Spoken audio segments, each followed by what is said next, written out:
Die verskil tussen geluk en vreugde is dat geluk hang af van wat jy het, van wat jy kry.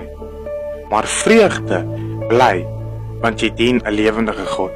Mense vra my meeste van die tyd, wat is die verskil tussen die twee? Geluk is wanneer jy iets kry en jy is bly. Geluk is wanneer jy iets doen wat jou bly maak. Maar vreugde is wanneer al gaan dinge nie soos wat jy wil nie. Al gebeur dinge nie soos wat jy wil of verwag nie. Maar jy bly vol vreugde.